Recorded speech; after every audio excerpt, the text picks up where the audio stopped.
কি তোমার? নাম বললে চাকরি থাকবে না। আল্লাহ তোমার কাছে বিচার দিল।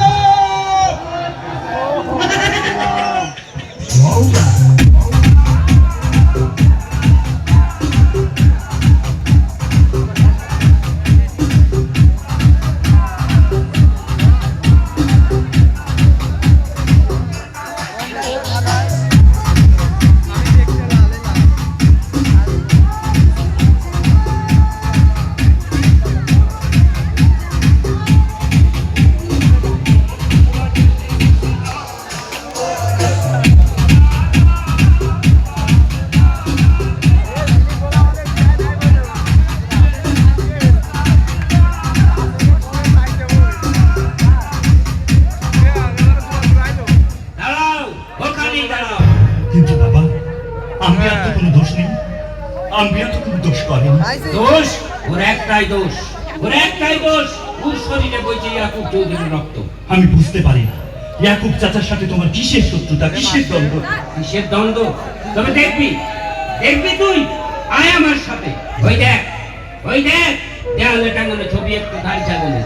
বুধবারে জন্ম নিয়েছিল বলে ওর নাম রেখেছিল বুধে। দাদি কত আদর যত্ন করে ওকে মানুষ করছিল, আর সেই ছাগলটাকে নির্মম ভাবে গাড়ির নিচে ফেলে হত্যা করেছিল ওই ইয়াকুব চৌধুরী, ওই ইয়াকুব চৌধুরী, ওই ইয়াকুব চৌধুরী। এইসব কথা তুমি তো আমাকে আগে বলোনি। তুই জানতে চেয়েছিস কোনোদিন? জানতে চেয়েছিস কোনোদিন? আয়, আরো দেখবি আয়। ওই দেখ দেওয়ালে টাঙানো ছবি মুরগির বাচ্চা। সোমবারে জন্ম নিয়েছিল বলে নাম রেখেছিল তোর দাদি আদর করে সুমা। সেই মুরগির বাচ্চাটা ওই ইয়াকুব চৌধুরীর বাগান বাড়ি থেকে কিছুটা ক্ষতি করেছিল বলে তাকে ভাতের সাথে বিষ মিশিয়ে খাইয়ে মেরেছিল ওই ইয়াকুব চৌধুরী, ওই ইয়াকুব চৌধুরী, ওই ইয়াকুব চৌধুরী। কাছে আমাকে যেতেই হবে। বুকের ভেতর তিল তিল করে জমিয়ে রেখেছি যে ভালোবাসা, তার একমাত্র অংশীদারিত্ব পাবে ওই আম্পিয়া, ওই আম্পিয়া, ওই আম্পিয়া। দাঁড়াও, এক পায়ে গিয়েছো তো তুমি আমার গুড়ের দোকান বিচলির দাদার সমস্ত অংশীদারিত্ব থেকে বঞ্চিত হবে। বাবা, তুমি যদি তার ইচ্ছে হয় তবে তাই হবে। দাঁড়াও, আর এক পায়ে গিয়েছো তো তুমি আমার বাড়ি ছাগল মোরগ মুরগি যা কিছু আছে স্থাবর অস্থাবর সমস্ত সম্পত্তি থেকে তুমি আজ বঞ্চিত হয়ে যাবে। তবে তাই হোক বাবা। দাঁড়াও, ওখানেই দাঁড়াও।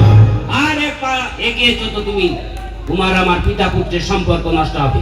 আজ থেকে তুমি আমাকে আর পিতা বলে ডাকতে পারবে না। ঠিক আছে বাবা, ঠিক আছে, মাতা বলেই ডাকবো।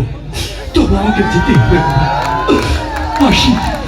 যাবে, যাবেই তুমি, তবে যাও। তোমাদের এই মিলন কিভাবে সম্ভব হয় আমিও দেখে নেব।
ধন্যবাদ জিরিকে।